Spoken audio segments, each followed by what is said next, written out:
ওমরা করার জন্য কি কি প্রয়োজন, ঘর থেকে বের হওয়া থেকে শুরু করে ওমরা শেষ করা পর্যন্ত প্রতিটি পদক্ষেপ আমরা কি করব সেই বিষয়গুলি বিস্তারিত আপনাদের সামনে তুলে ধরার চেষ্টা করব ইনশাআল্লাহ তাআলা আযজা ওয়া জাল। আল্লাহ সুবহানাহু ওয়া তাআলা ইরশাদ করেছেন, ওয়া আতিমুল হাজ্জা ওয়াল উমরাতা লিল্লাহ, তোমরা আল্লাহর সন্তুষ্টির জন্য হজ এবং উমরা করো, কোনো অসুবিধা নেই। কিভাবে আমরা ইহরাম পরিধান করব?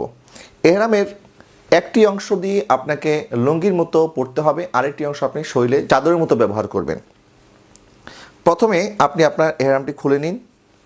খোলার পরে নিচের অংশটি আপনি এইভাবে দোনো পাশ থেকে সমান সমান করে সামনে টেনে নেবেন, কিছুটা উপর দিকে টান দিয়ে রাখবেন। এরপরে আপনি এভাবে ধরবেন, এভাবে ধরে এক গিপে এদিকে আসবে, এদিকে একটু টাইট রাখবেন। এরপর এক গিপে এদিকে আসবে, আবার এদিকে আসবে, এরপরে আবার এদিকে আসবে। এদিকে আসার পরে আপনি যখন 2-3 ভাঁজ দিলেন, এরপরে এটাকে এইভাবে বটে নেবেন। এইভাবে যদি আপনি ইহরাম পরেন তাহলে কিন্তু আপনার উপরে আর আলাদা করে বেল্ট পরার কোনো প্রয়োজন নাই। এবং দেখেন, আমি যখন হাঁটছি আমি কিন্তু নির্বিঘ্নে হাঁটতে পারছি, আমার কোনো হাঁটতে কোনো অসুবিধা হচ্ছে না। এখন আসি উপরের অংশে। এই উপরের অংশে যখন আমরা পরব, এটি চাদরের মতো করে, স্বাভাবিক চাদর যেভাবে আমরা গায়ে জড়াই ঠিক স্বাভাবিক চাদরের মতো করেই কিন্তু আমরা এটা গায়ে জড়াতে পারি।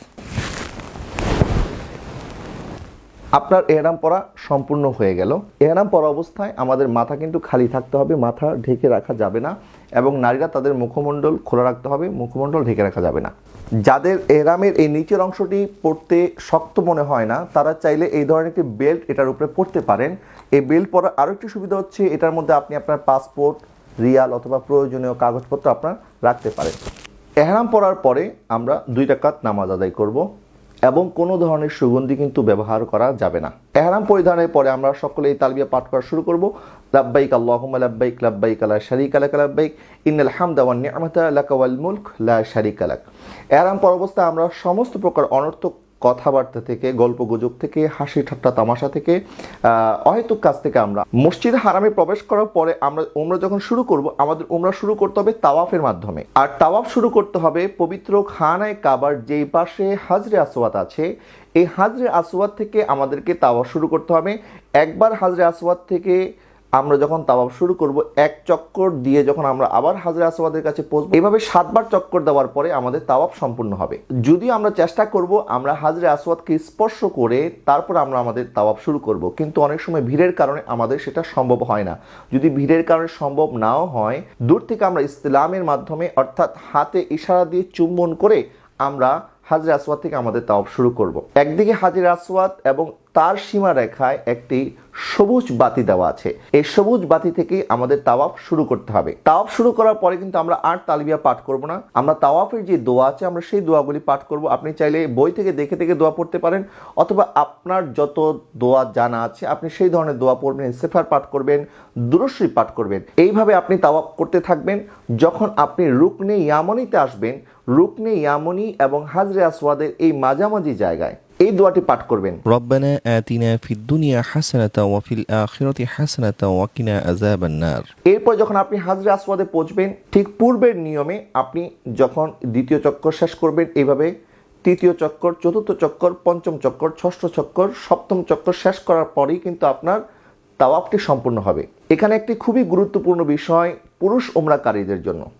পুরুষ উমরাকারীগণ আপনারা যখন তাওয়াফ করবেন তখন আপনাদের এই ইহরামের কাপড়টি আপনাদের ডান বগলের নিচে দিয়ে কিন্তু পরিধান করতে হবে। ঠিক এইভাবে ডান বগলের নিচে দিয়ে আপনারা এটি বাম কাঁধের উপরে ছেড়ে দিবেন। এটাকে বলা হয় ইত্তেবা। পুরুষ উমরাকারীগণ আপনারা যখন তাওয়াফ করবেন তখন আপনারা এই ইত্তেবা করেই আপনাদেরকে তাওয়াফটি করতে হবে। এবং প্রথম 3 চক্করে আপনারা রমল করবেন। রমল বলা হয় এইভাবে কাঁধকে হেলিয়ে দুলিয়ে চলতে হবে। একজন বীর পুরুষ যেভাবে হেলে দুলে চলে, ঠিক এইভাবে আপনাকে হেলে দুলে প্রথম 3 চক্কর হেলে দুলে চলতে হবে, এটাকে বলা হয় রমল। কিন্তু যারা নারী আছেন তারা কিন্তু রমল করার কোনো প্রয়োজন নাই। আবার অনেক সময় অনেকে ভুল করে থাকেন যে যখন আপনারা ইত্তেবা শুরু করলেন, অনেকে গোটা ওমরার মধ্যে কিন্তু এরকম ইত্তেবা করে থাকেন, অর্থাৎ এই ডান কাঁধ খালি রাখেন। নিয়মটি হচ্ছে শুধুমাত্র তাওয়াফের ক্ষেত্রে আপনি ইত্তেবা করবেন। যখন আপনার তাওয়াফ সম্পূর্ণ হয়ে যাবে তখন আর আপনার এই ইত্তেবা করার প্রয়োজন নাই, তখন কিন্তু আপনি আপনার এই ডান কাটটি ঢেকে রাখতে পারেন। এইভাবে আপনি তখন আবার ইহরাম পরিধান করবেন। খানায় কাবার দরজা এবং হাজরে আসওয়াদের মধ্যবর্তী জায়গাকে বলা হয় মুলতাজিম। যখন আপনি 7 চক্করের মাধ্যমে আপনার তাওয়াফটি সম্পূর্ণ করবেন তখন মুলতাজিমের সামনে দাঁড়িয়ে আপনি দোয়া করবেন। তাওয়াফ শেষ করার পরে 2 রাকাত বিশিষ্ট ওয়াজিব নামাজ আমাদেরকে আদায় করতে হবে, যাকে বলা হয় তাওয়াফে জিয়ারত। মাকাম ইব্রাহিমকে সামনে রেখে এই 2 রাকাত নামাজ পড়তে হয়। যখন তাওয়াফ সম্পূর্ণ হয়ে গেল এবং তাওয়াফে জিয়ারতের 2 রাকাত ওয়াজিব নামাজ আমরা সম্পূর্ণ করলাম, তখন আমরা সাফা পাহাড়ের দিকে রওনা করব। সাফা পাহাড়ে যাওয়ার আগে আমরা জমজমের পানি পান করব। জমজমের পানি আমরা যখন পান করা শেষ করব তখন আমরা সাফা পাহাড়ের দিকে রওনা করব। সাফা মারওয়াতে আমাদেরকে 7 বার সাই করতে হবে। সাফা থেকে মারওয়া যাওয়া পর্যন্ত এটাকে এক সাই বলা হয়, মারওয়া থেকে সাফা পর্যন্ত আসাকে এটি দ্বিতীয় সাই বলা হয়। এইভাবে আমাদেরকে 7 বার চক্কর দিতে হবে। 7 বার মধ্যবর্তী একটি জায়গায় সবুজ বাতি দ্বারা চিহ্নিত করা হয়েছে। এই জায়গায় যখন পুরুষ ওমরাকারীগণ আসবেন তখন তারা একটু দৌড়িয়ে দৌড়িয়ে এই জায়গাকে অতিক্রম করতে হবে। যখন সাফা মারওয়া 7 বার সাই সম্পূর্ণ হয়ে গেল, এখন আপনি আল্লাহর দরবারে শুকরিয়া আদায় স্বরূপ 2 রাকাত নামাজ আদায় করতে পারেন, দোয়া করতে পারেন, আল্লাহর দরবারে কান্নাকাটি করবেন, আল্লাহ পাক যেন আপনার এই উমরাটি কবুল করে নেয়। এরপরে আপনি আপনার ইহরাম ছেড়ে দিবেন। ইহরাম ছেড়ে দেওয়ার পদ্ধতি হচ্ছে পুরুষ হাজিগণ মাথা সম্পূর্ণ হলক করবেন, মাথা মুন্ডাবেন, অথবা এক কড়া পরিমাণ চতুর্দিক থেকে মাথার চুল কেটে নেবেন।